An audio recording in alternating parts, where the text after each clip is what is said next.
Transport of the food. Minerals absorption आणि हा absorption of the food दोघांमध्ये फरक आहे.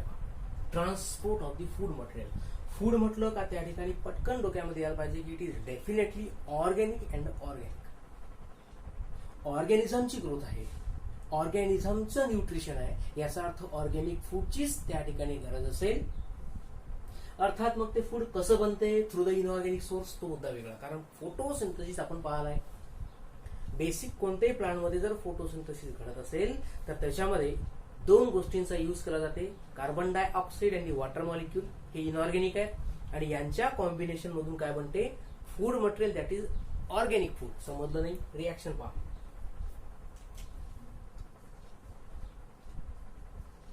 6CO2 plus 12H2O. These are the inorganic raw materials in presence of the आपण म्हणतो sunlight, chlorophyll A, and finally it produces the C6H12O6 that is the glucose. मग बाकीचे ते 6H2 आणि 6O2 हे सगळं बाय प्रोडक्ट्स आहेत. म्हणजे फोटोसिंथेसिस जर घडलाय तर ऑर्गॅनिक फूड तयार होणार दॅट इज ग्लुकोज. आता इथं आपल्याला पॉइंट पाहायचा आहे ट्रान्सपोर्ट ऑफ द फूड. ल्यूज मध्ये जर प्लांट बॉडीचा विचार केला आपण तर नुसतं ल्यूज नाही, जे ग्रीन पार्ट असतात, इव्हन स्टेम, वीक स्टेम जे राहतात, फक्त रूट सोडून प्लांटच्या बाकीच्या बॉडी पार्ट मध्ये फोटोसिंथेसिस घडू शकते. Not only in the green leaves but also in the green stem और फ्लावरचा विचार केला आपण तर फ्लावर ऍक्च्युली रिप्रोडक्टिव्ह पार्ट आहे, अंडरगो सेक्शुअल रिप्रोडक्शन. पण त्या लीव्स मध्ये सुद्धा एक, फ्लावर मध्ये सुद्धा एक पार्ट आहे ज्या ठिकाणी फूड बनते दॅट इज कॅलिक्स. तर म्हणून लक्षात ठेवा की only green part in the plant are involve in the photosynthesis. जे फूड मटेरियल बनवतात, कोणतं फूड मटेरियल तर ऑर्गॅनिक दॅट इज ग्लुकोज. आता हे जे ऑर्गॅनिक फूड आहे हे तर झालं सिंथेसाइज.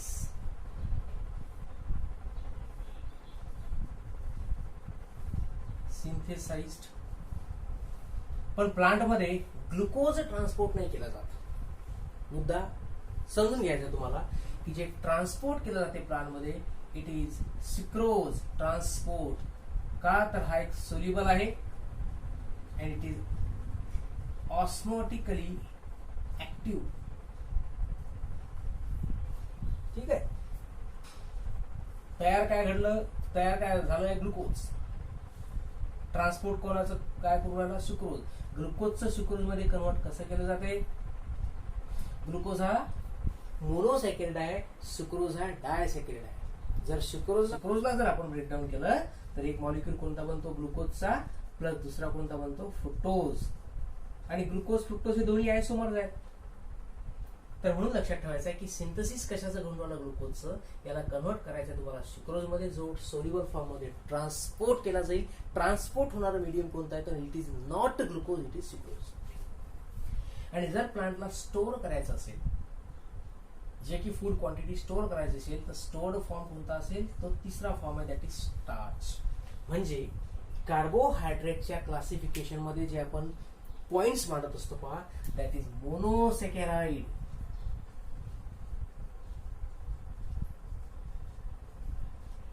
त्यानंतर डायसॅकॅराइड आणि फायनली पॉलीसॅकॅराइड. या तिन्ही गोष्टीचा यूज इथं होता. स्टोरेज फॉर्म प्लांट मध्ये स्टार्च, ट्रान्सपोर्ट कोणता होते सोल्युबल फॉर्म तर सुक्रोज, आणि लीव्ज मध्ये किंवा ग्रीन पार्ट मध्ये काय बनते तर दॅट इज ग्लुकोज. अॅनिमल मध्ये फूड कोणत्या फॉर्म मध्ये स्टोअर होत असते तर त्याला ग्लायकोजेन म्हणतो आपण. ठीक आहे. तर हे झालं इंट्रोडक्टरी पार्ट. आता या फूड मटेरियलची प्लांटला गरज काय असेल. Why the food material is needed for the plant body.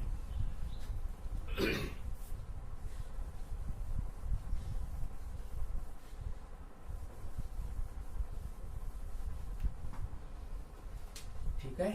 Food sucrose लक्षात ठेवायचं आता. Okay. Need in the plant और द एनिमल बॉडी. शक्यतो आता प्लांटचा विचार जर आपण करून आलो तर food material it is required for the fundamental generally nutrition. कोणताही ऑर्गॅनिझम असेल त्याला स्वतःच्या न्यूट्रिशन करता कशाची आवश्यकता असेल, फूड मटेरियलची. त्याच्यानंतर it is required for the division and the differentiation. Both processes are different from each other. एक सिंगल सेल असेल, त्या सेलमध्ये मल्टिप्लिकेशन घडून राहिलं तर त्या प्रोसेसला म्हणतो आपण डिव्हिजन, ज्याच्यामध्ये प्लांट बॉडीची ग्रोथ होते.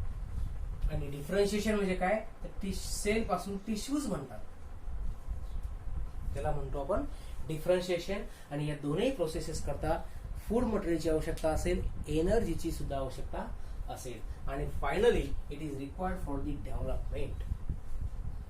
प्लांटचे ऑर्गन्स बनले आहे, प्रत्येक ऑर्गन स्वतःचं फंक्शन परफॉर्म करेल, त्या प्रोसेसला आपण काय म्हणत असतो, डेव्हलपमेंट म्हणतो. आता पहा, हे ट्रान्सपोर्टेशन ऑफ द फूड कसं घडते.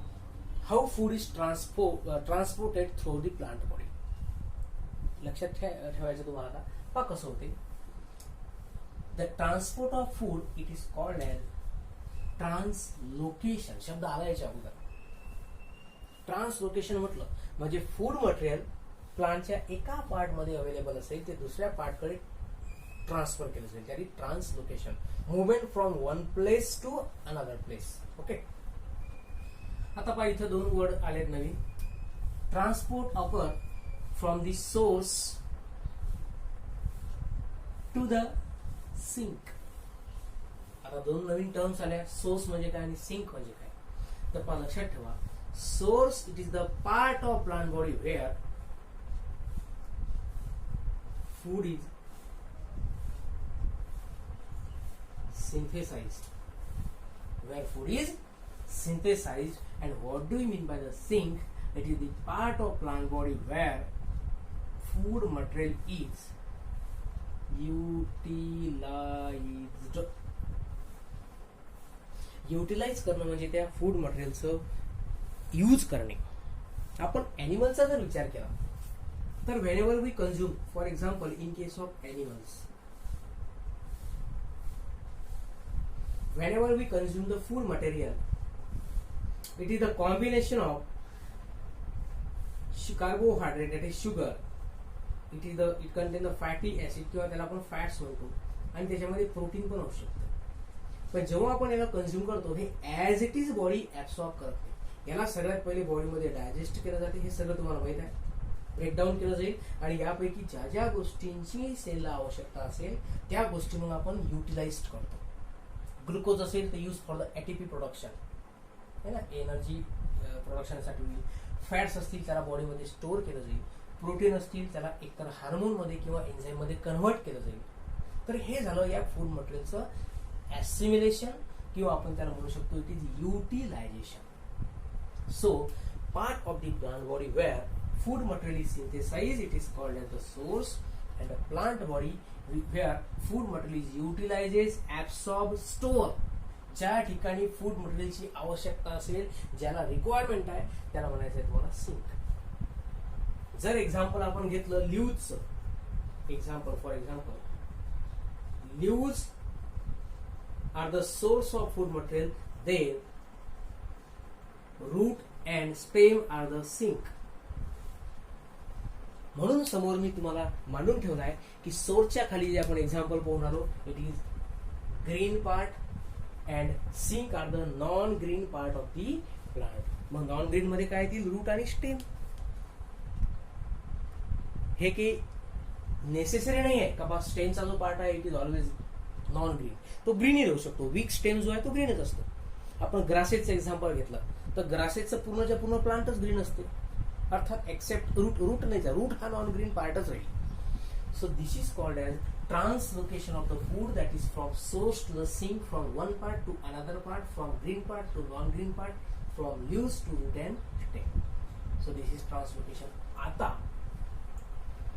पाथ ऑफ द ट्रान्सलोकेशन, जसं रूट मधून झायलेम पर्यंत, झायलेम पासून बॉडी प्लांट बॉडी पार्ट मध्ये वॉटर ऍब्सॉर्ब होत होतं, मिनरल्स ऍब्सॉर्ब झाले, तसं हे फूड ऍब्सॉर्ब करण्याचा पाथवे कोणता आहे सगळ्यात पहा. लक्षात घ्या, इथं मी प्रोसेस नाही सांगू राहिलो, प्रोसेसला वेळ आहे, मेकॅनिझम वेगळा आहे. जसं वॉटर ऍब्सॉर्प्शन मध्ये झायलेम टिश्यूज होते, तसे फूड ऍब्सॉर्प्शन मध्ये कोणते टिश्यू येतील, फ्लोएम टिश्यू येतील. इथं तर झायलेमचा विचार नाही करायचा आहे. Phloem tissue. पण तो ऍब्सॉर्प्शनचा पार्ट वेगळा आहे, ती प्रोसेस मेकॅनिझम वेगळा आहे. इथं फक्त तुम्हाला पाहायचं आहे व्हॉट इज पाथ, कोणत्या पद्धतीनं फूड मटेरियल प्लांट बॉडीमध्ये ट्रान्सपोर्ट केला जाते. फॉर दॅट पर्पज पहा, plant have the adequate channels. प्लांटमध्ये फूड ट्रान्सपोर्ट करण्याकरता विशिष्ट प्रकारचे मीडियम असतात, त्याला ॲडिक्वेट चॅनल्स म्हणायचं आहे. ॲडिक्वेट म्हणजे काय, जेव्हा जेव्हा प्लांटला फूडची रिक्वायरमेंट आहे, पटकन फास्टमध्ये एफिशियंट फूडला ट्रान्सपोर्ट केलंच गेलं पाहिजे. That is called as the channel, म्हणजे मार्ग. जसं आपण त्या प्लाझ्मा मेम्ब्रेनमध्ये पाहतो, प्रोटीनच्या फॉर्ममध्ये एक चॅनल बनतो. In the same way it have the channels. आता हे कोणकोणते आहेत पहा. दोन टाईपचं ट्रान्सलोकेशन तुम्हाला स्टडी करायचं आहे. One is longitudinal or it is called as vertical translocation. Root stem leaves, बरोबर आहे. तर हा जो पूर्ण पार्ट आहे याला आपण व्हर्टिकल डायरेक्शन म्हणतो. मग ते रूट टू अपवर्ड असो की लीव्स टू रूट लोअर असो, डाऊनवर्ड की अपवर्ड, दोन्ही डायरेक्शन जे आहेत याला म्हणायचं तुम्हाला लॉन्जिट्युडिनल किंवा व्हर्टिकल ट्रान्सलोकेशन. आणि जर समजा फूड मटेरियलला हॉरिझॉन्टली ट्रान्सफर केलं जात असेल, कारण प्लांट बॉडी नुसतं व्हर्टिकली थोडी विचार करता, आपला विचार करा. आपण जेव्हा स्ट्रेट, जेव्हा एखाद्याची हाईट वाढत असेल तर याला आपण म्हणतो व्हर्टिकल ग्रोथ आहे, बरोबर आहे. आणि जेव्हा आपल्या बॉडीची साईज वाढायला लागते ना, फॅट्स डिपॉझिट होतात, त्याला आपण हॉरिझॉन्टल ग्रोथ म्हणतो. इन द सेम वे प्लांटमध्ये दोन टाईपचं ट्रान्सलोकेशन घडेल. अपवर्ड आणि लोअर, डाऊनवर्ड डायरेक्शन जेव्हा फूड ट्रान्सफर केलं जाईल, lower to upper, upper to lower direction, त्याला व्हर्टिकल म्हणायचं आहे. आणि एका पार्ट पासून दुसऱ्या पार्टकडे हॉरिझॉन्टल ग्रोथ होत असेल, आय मीन त्याला फूडला ट्रान्सपोर्ट केलं जात असेल, तर त्याला हॉरिझॉन्टल किंवा लॅटरल ट्रान्सलोकेशन म्हणायचं आहे. आता कसं करते पहा, व्हर्टिकल ट्रान्सलोकेशन करता प्लांटमध्ये असतात काय असायला पाहिजे, चॅनल. त्या फूडला घेऊन जाण्याकरता काहीतरी मार्ग असेल की नाही, तर तो असतो sieve tubes and vessels. Sieve tube आणि व्हेसल काय, these are the part of the phloem. Phloem tissue आहे, त्या टिश्यू मध्ये काही एलिमेंट असतील. जसं झायलम मध्ये एलिमेंट असतात ट्रकिड्स आणि व्हेसल, तसं फ्लोएम मध्ये सीव ट्यूब्स आणि व्हेसल. सीव म्हणजे जाळी, साध्या भाषेमध्ये मराठीमध्ये जाळी म्हणतो आपण त्याला. म्हणजे एक फ्लोएम टिश्यू जर असेल, अशा पद्धतीने आपण त्याचा जर सेक्शन घेतला तर त्या ठिकाणी आतमध्ये हे अशा प्रकारचे सीव ट्यूब्स असतात पहा. आणि यांचे जे एंडिंग आहे, हे जे त्याचे एंड पॉइंट आहेत त्या सीव सेलच्या, त्या एंड पॉइंट मध्ये असं ओपनिंग असते. या ओपनिंग मधून असं फूड ट्रान्सफर होतं. ठीक आहे. तर सीव ट्यूब आणि व्हेसल हे झाले चॅनल. कशा करतात, तर व्हर्टिकल ट्रान्सलोकेशन करतात. आणि लॅटरल आणि हॉरिझॉन्टल जर करायचं असेल तर याच्याकरता मेडुलरी रेज. जेव्हा आपण त्या स्टेमचा सेक्शन वगैरे स्टडी करू तेव्हा तुमच्या लक्षात येईल का मेडुलरी रेज हा एक पाथवे आहे जो मिडल पॉइंट पासून हॉरिझॉन्टल वेगवेगळ्या ठिकाणी त्या फूडला काय करेल, ट्रान्सफर करायचा. मेडुलरी रेज, रेज म्हणजे अरायझिंग, एक चॅनल आहे जे एका पॉइंट मधून वेगवेगळ्या पॉइंटकडे स्प्रेड होतो, त्याला मेडुलरी रेज म्हणायचं तुम्हाला. आता परत या व्हर्टिकल ट्रान्सलोकेशन मध्ये पहा, एकतर हा फूड ट्रान्सफर होऊ शकते इन द डाऊनवर्ड डायरेक्शन किंवा अपवर्ड डायरेक्शन. डाऊनवर्ड डायरेक्शन म्हटलं म्हणजे काय, अप्पर टू लोअर. मग अप्पर पार्ट कोणता आहे, दोन गोष्टी लक्षात ठेवायच्या आहे. Source to sink food transfer करायचा आहे. मग अप्पर पार्ट मध्ये असा कोणता ऑर्गन आहे प्लांट मध्ये जो वरच्या ठिकाणी प्रेझेंट आहे आणि तो सोर्स आहे. Definitely it is green part, that is leaves. मग लीव्स मधून लोअर पार्ट कडे जर फूड ट्रान्सफर होते, खाली येऊन राहिलाय म्हणून तो जरा downward direction. Sometimes it may be occur in the upward direction. Example घेतलं त्यांनी सीड जर्मिनेशन. सीड जर्मिनेट होऊन राहिलेली आहे. सीडच्या आतमध्ये असे काही टिश्यूज असतात जे प्लांट बॉडीला बनवतात. पाहायला आपण सीड मध्ये किंवा जेव्हा आपण रिप्रोडक्शन पाहू तेव्हा डिटेलमध्ये सांगणार की एका सीड मध्ये रॅडिकल आणि प्ल्युम्यूल असे दोन ऑर्गन असतात. एक रूट तयार करतो आणि एक स्टेम तयार करतो. तर त्या सीड पासून नवीन प्लांट बॉडी तयार होते. म्हणजे फूड मटेरियल त्या सीड मधून वरच्या ठिकाणी फ्लो होऊन राहिलं, वरच्या डायरेक्शन. तर तो झाला upward flow. So example basic कोणतं आहे, सीड जर्मिनेशन. किंवा काही प्लांट मध्ये हे मॉडिफिकेशन असतात पाच स्टेमचे, बुलबिल आणि कॉर्न. याचे एक्झाम्पल तुम्हाला त्या मॉडिफिकेशन मध्ये मी सांगेल, सध्या राहू द्या. तर हा झाला तुमचा अपवर्ड आणि डाऊनवर्ड डायरेक्शनचा पार्ट. हॉरिझॉन्टल ग्रोथ मध्ये परत 2 सब टाईप केले, जसे आपण याच्यामध्ये डाऊनवर्ड अपवर्ड टाईप केले तसे या ठिकाणी पहा. एक तर फूड ट्रान्सपोर्ट करून आलं फ्लोएम टिश्यू, मग फ्लोएम मधून जर पीथ पर्यंत ट्रान्सफर होत असेल, पीथ म्हणजे काय, तर group of the cell which are present in the lower side of the stem, एकदम खालच्या ठिकाणी प्रेझेंट राहतो पहा. तर फ्लोएम मधून पीथ पर्यंत जर समजा फूड ट्रान्सफर होत असेल त्याला रेडियल ट्रान्सलोकेशन म्हणायचं आहे, आणि फ्लोएम मधून फक्त कॉर्टेक्स पर्यंत जर फूड ट्रान्सफर होत असेल तर त्याला टँजेन्शियल ट्रान्सलोकेशन म्हणायचं आहे. तर असे फूड ट्रान्सपोर्टचे मेकॅनिझम, नॉट मेकॅनिझम, त्याच्यामधले पाथवेज तुम्हाला लक्षात ठेवायचे आहेत. पहा, how food material is synthesise, तर by the process of photosynthesis. कुठं होऊन राहिलं तर इन द सोर्स, त्या सोर्स मधून ट्रान्सफर कुठं करायचं आहे तुम्हाला, तर सिंक कडे, ज्या ठिकाणी फूडला युटिलाइज केलं जाईल. एक ग्रीन पार्ट असतो, दुसरा नॉन ग्रीन पार्ट असेल. Leaves to root stem. Path कोणकोणते आहेत तर 2 आहेत, लॉन्जिट्युडिनल किंवा व्हर्टिकल, दुसरा हॉरिझॉन्टल किंवा लॅटरल. व्हर्टिकल मध्ये कोण इन्व्हॉल्व आहेत, फ्लोएम टिश्यू, त्याच्यातले सीव ट्यूब आणि वेसल. लॅटरल मध्ये काय इन्व्हॉल्व आहे तर मेडुलरी रेज. तर हा झाला तुमचा फूड ट्रान्सपोर्टचा part. Okay, mechanism of sugar transport through the phloem.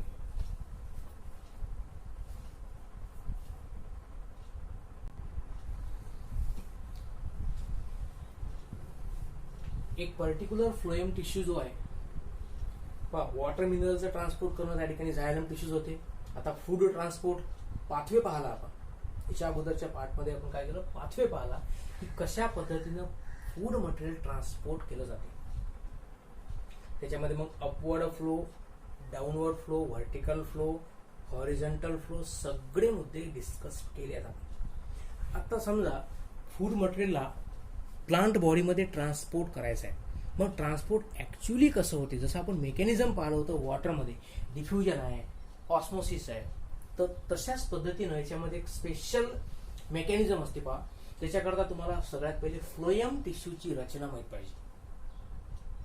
एक तर फूड मटेरियल ट्रान्सपोर्ट करण्याकरता पाहिला आपण की प्लांटमध्ये काय राहतात तर ऍडिक्युएट चॅनल्स. हे कालच्या लेक्चरमध्ये काय प्रेझेंट असतात, चॅनल. आणि ते चॅनल कोणकोणते असतात, जर समजा व्हर्टिकल फ्लो, आपल्याला या ठिकाणी व्हर्टिकल फ्लोज पाहायचा आहे, ठीक आहे, सोर्स मधून तर सिंक पर्यंत. मग आता समजा ल्यूज हा एक सोर्स असेल, त्या ल्यूज मधून लोअर पार्ट कडे कशा पद्धतीनं फूड ट्रान्सपोर्ट केलं जाते हे मेकॅनिझम आपण आज पाहून राहिलो. तर मग चॅनल मध्ये फ्लोएम मधले 2 गोष्टी अवेलेबल असतील, एक तर सीव ट्यूब्स आणि वेसल. तर हेच तुम्हाला रचना आज पाहायची आहे की फ्लोएम मध्ये असं काय मेकॅनिझम आहे जे फूडला सोर्स मधून तर सिंक पर्यंत ट्रान्सपोर्ट करण्यासाठी मदत करते. तर त्याच्याकरता आपण या सीव ट्यूबची रचना पहिले पाहून घेऊ. एका फ्लोएम मध्ये अशा पद्धतीची रचना असते पहा, ॲलेस ऑफ सीव ट्यूब. काही डोक्याला ताप नका घेऊ. कंडक्टिंग टिश्यू कोणकोणते आहेत, 2, झायलम आणि फ्लोएम. मग झायलमला जर समजा वॉटर कंडक्ट करायचं आहे, मग वॉटर कंडक्शन करता त्या झायलम मध्ये तशी अरेंजमेंट असेल, त्याच्यामध्ये ट्रकीड्स राहतात ज्याच्यामधून वॉटर फ्लो होऊ शकते. मग फ्लोएम हा फूड कंडक्टिंग टिश्यू आहे. मग या टिश्यू मध्ये ज्या सेल आहे, tissue is made up of cell, अशा सेल असतील ज्या फूडला कंडक्ट करतात. मग फूडला घेऊन जाण्याकरता त्याच्यामध्ये चॅनल काही मार्ग असेल की नाही पाथवे, तर तो पाथवे कोणता आहे, तो असते सीव ट्यूबच्या रूपात. सीव म्हणजे जाळी, एक नेटवर्क आहे, नेट आहे, त्याच्यामधून ते फूड पार्टिकल पास होतात. याचे इमेजेस मी तुम्हाला जेव्हा सेंड करेल तेव्हा तुमचा कन्सेप्टच क्लिअर होईल की हाऊ फूड ट्रान्सलोकेटेड. आता पहा, इथे एक एलएस फोकस केले त्यांनी ट्यूबमध्ये. सेल आहेत म्हणजे त्या ठिकाणी न्यूक्लियस सायटोप्लाझम असेल. हा न्यूक्लियस आणि हे सायटोप्लाझम, आणि ह्या सेल आहेत. पापा हा एक सेलचा पार्ट झाला, हा हे दुसरी सेल आहे, तिसरी सेल आहे. हे कंपार्टमेंट केले आहेत मी. आणि यातला जो एक कंपार्टमेंट आहे, हा लोअर कंपार्टमेंट, अप्पर, असं पूर्ण कंटिन्युअस असेल. तर हा जो एक कंपार्टमेंट आहे यालाच म्हणतात सीव ट्यूब. ही काय आहे, एक सीव ट्यूब आहे. आणि या ट्यूब मध्ये फूड ट्रान्सफर कसं होते, समजा या ठिकाणी फूड अवेलेबल असेल, इथं ते फूड लोअर ठिकाणी इकडे कसं का ट्रान्सफर होते, तर पहा a single compartment is made up of net. या ठिकाणी असे पार्टिकल दिसणार तुम्हाला, तर याला सीव प्लेट म्हणतात. हे पूर्ण सीव प्लेटची रचना हे होईल. आणि हे जे गॅप्स आहेत या पोअर मधून बरोबर फूड पार्टिकल काय होतात असे कळतंय तुम्हाला. तर सीव ट्यूबची रचना अशा पद्धतीची राहते. पहा, कंपॅनियन सेल हे त्याला सपोर्टिव्ह असते आणि हे जे पोर्स आहेत या पोर्स मधून फूड पार्टिकल काय होतात पास होतात. आता ऍक्च्युअल मेकॅनिझम काय आहे या फ्लोएम ट्रान्सपोर्ट म्हणजे त्या फूड ट्रान्सपोर्ट करण्याच्या मागे मेकॅनिझम काय असेल.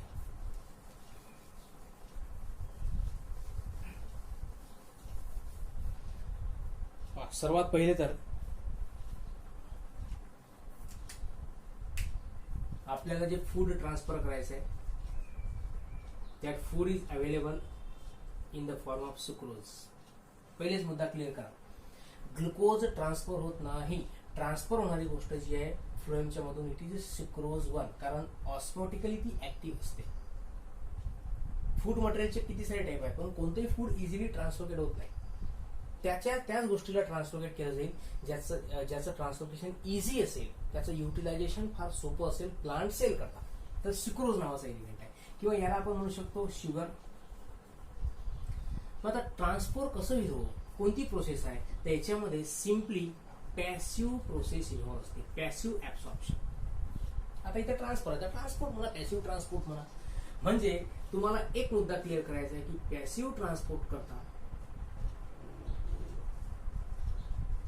Higher concentration to lower concentration तुम्हाला फ्लो करावं लागेल. आणि फूड ट्रान्सफर कसं होत असते राव, सोर्स टू सिंक. हे मुद्दे क्लिअर करा. जिथं फूड अवेलेबल आहे दॅट इज सोर्स, ज्याला फूडची गरज आहे तो झाला सिंक. जर या सोर्स मध्ये फूडचं कॉन्सन्ट्रेशन हायर असेल, सिंक मध्ये लोअर कॉन्सन्ट्रेशन असेल, तरच फूड ट्रान्सफर होईल. हेच मेकॅनिझम इथं मांडलंय. But it was given by the मंच.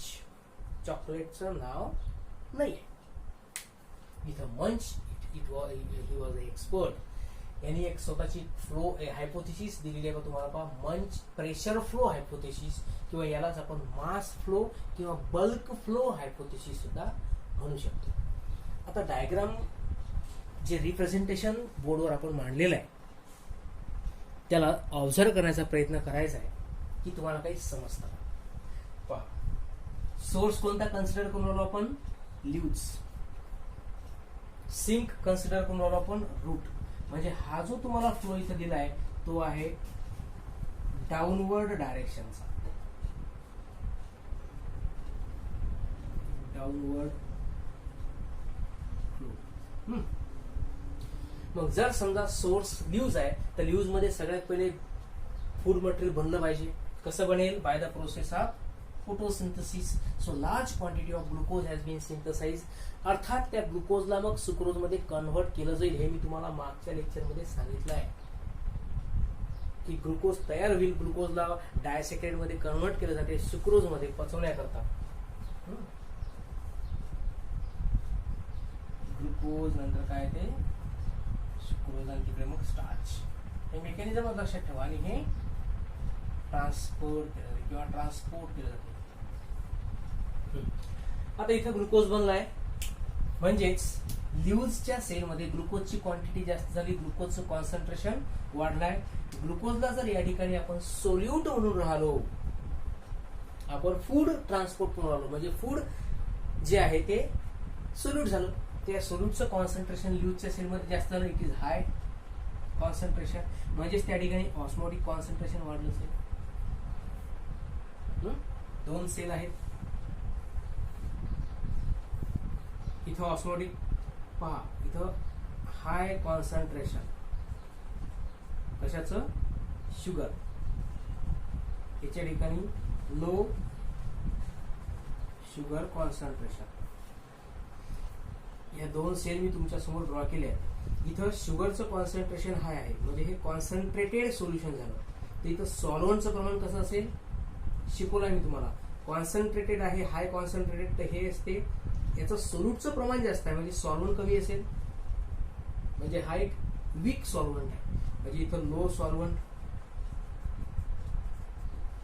इथं शुगरचं प्रमाण कमी आहे म्हणजे सॉल्व्हंट जास्त असेल, so it is hi solvent. काय घडेल हो, सॉल्व्हंट कुठून कुठं फ्लो होईल, फ्रॉम बी टू ए. ल्यूजच्या सेलमध्ये ऑस्मोटिक कॉन्सन्ट्रेशन हाय आहे, शुगरचं प्रमाण जास्त आहे म्हणजे सॉल्व्हंट कमी असेल, तर मग काय घडेल, सराउंडिंग सेलमधून ह्या ल्यूज काय करतील, वॉटर ऍब्सॉर्ब करतील. म्हणून म्हटलं त्यांनी एंडो ऑस्मोसिस टेक्स प्लेस. कुठून, from the surrounding cells and the xylem. कारण झायलमचं कामच आहे वॉटर ऍब्सॉर्ब करणं. It contain plenty of the water, किती सारा वॉटर त्या ठिकाणी अवेलेबल असेल झायलमच्या टिश्यूज मध्ये. तर त्या टिश्यू मधून वॉटर ह्या काय करतील, ऍब्सॉर्ब करतात. कोणत्या टिश्यू, ल्यूज मधले, ल्यूज सेल म्हणा. तर एंडो ऑस्मोसिस घडलाय का, त्याच्यामुळे या ल्यूजच्या सेल काय बनले, टर्जिड. टर्गर प्रेशर डेव्हलप होणार जेव्हा एखाद्या सेलमध्ये सॉल्व्हंटचं प्रमाण वाढतं, तेव्हा त्या ठिकाणी टर्गर प्रेशर वाढते, म्हणजेच त्या ठिकाणी टर्जिडिटी, ती सेल फुगली, स्वेल झाली, टर्जिड झाली. So the cell become turgid.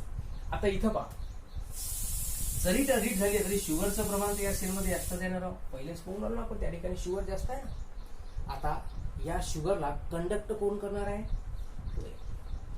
मग ज्या फ्लोएमच्या टिश्यू जे आपण आताच डायग्राम पाहिली, कोणती, सीयू ट्यूब. त्या सीयू सेल्स आहेत ना, त्या सेल्स आहेत, त्या सेलच्या आतमध्ये मग पोर असतात, त्याला आपण ट्यूब म्हणतो. तर ह्या सेल काय करतील, या टर्जिड सेल मधलं शुगर ऍब्सॉर्ब करतील. म्हणजे हे शुगर आता कशामध्ये एंटर झालं, फ्लोएम नावाच्या टिश्यूज मध्ये. म्हणून याला म्हणतात loading of the vein. Here vein means phloem.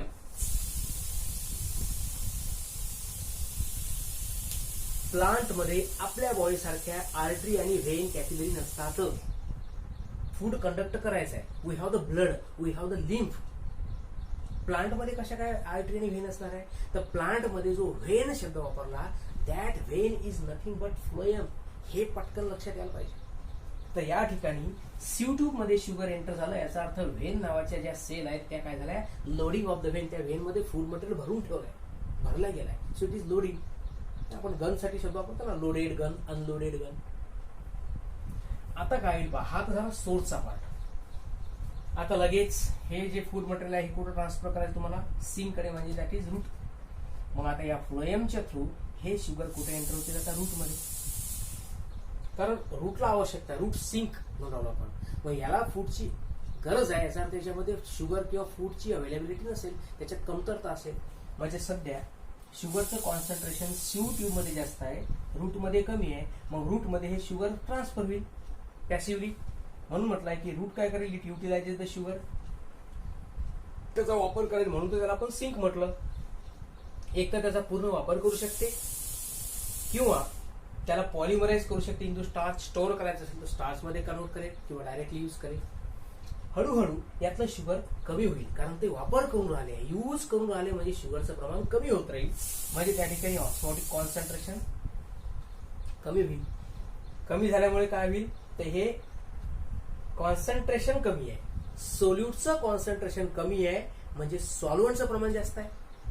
म्हणून म्हटलंय एक्झो ऑस्मोसिस. इथे एंडो ऑस्मोसिस घडलं होतं, इथं आता काय घडेल, एक्झो ऑस्मोसिस म्हणजे इट लुजेस द वॉटर. इकडे झायलम मधून वॉटर ऍब्सॉर्ब केलं होतं टर्जिडिटी वाढवण्याकरता, प्रेशर क्रिएट करण्याकरता. प्रेशर क्रिएट झालं नाही तर समोर कसं काय ट्रान्सफर करणार आहे फूड मटेरियलला. म्हणून तर त्यांनी नाव दिलंय प्रेशर फ्लो हायपोथेसिस किंवा मास फ्लो. ऑस्मोटिक कॉन्सन्ट्रेशन हे जे निगेटिव्ह साईन आहेत, पॉझिटिव्ह म्हणजे हाय, निगेटिव्ह साईन जे त्याचा अर्थ होतो लो. तर ऑस्मोटिक कॉन्सन्ट्रेशन लो झालं म्हणून एक्झो ऑस्मोसिस घडेल, वॉटर सराउंडिंग झायलम टिश्यू मध्ये लॉस केलं जाईल. आणि आता त्या सेल काय करतील, that will be lose the turgidity. Turgidity lose झाली म्हणजे त्याच्यातलं साईड सॉल्व्हंट मॉलिक्यूल निघून गेले, तर याचा अर्थ व्हेन जे आहेत ते अनलोड झाल्या. या सीयू ट्यूब मधून पूर्णच्या पूर्ण शुगर मॉलिक्यूल यांनी युटिलाइज केले. याचा अर्थ व्हेन मध्ये आता शुगर राहिली का, तर अशा वेळेस त्या व्हेनला काय म्हणतात, unloading of the when. Pressure वाढलं, व्हेन लोड झाली विथ द शुगर, आणि जेव्हा प्रेशर कमी होईल तेव्हा व्हेन अनलोड झाली, शुगर कमी झालाय. म्हणजे high concentration to low concentration food transfer होते. कॉन्सन्ट्रेशन वाढलं, प्रेशर वाढलं म्हणजे लोडिंग, आणि अनलोडिंग म्हणजे प्रेशर कमी झालं. म्हणून त्याला म्हणतात प्रेशर फ्लो हायपोथेसिस. आणि सॉलिड सॉल्व्हंट दोन्हीच्या साह्यानं फूड ट्रान्सफर होऊन राहिलाय, म्हणून त्याला मास फ्लो हायपोथेसिस असं म्हणायचं. करायचा आहे. एकदम सिंपल फिनॉमिना वापरलाय पहा, पॅसिव्ह प्रोसेस, पॅसिव्ह ऍब्सॉर्प्शन. लक्षात राहील. तर अशा पद्धतीनं शुगर ट्रान्सपोर्ट केलं जाते. इथं टर्गर प्रेशर, इथं या पूर्ण प्रोसेसमध्ये काय इन्व्हॉल्व होणार पहा, टर्गर प्रेशर ग्रेडियंट. इकडे प्रेशर जास्त वाढलं होतं, इकडे कमी झालं, म्हणजे त्याला ग्रेडियंट म्हणतो. ग्रेडियंट म्हणजे तफावत. आणि तसंही कॉन्सन्ट्रेशन मध्ये जोपर्यंत ग्रेडियंट येत नाही, तफावत येत नाही, फरक येत नाही, तोपर्यंत हाय टू लो फूड ट्रान्सफर होईल तर कसं होईल? बरोबर आहे. तर असे मेकॅनिझम या ठिकाणी इन्व्हॉल्व्ड असतात पहा.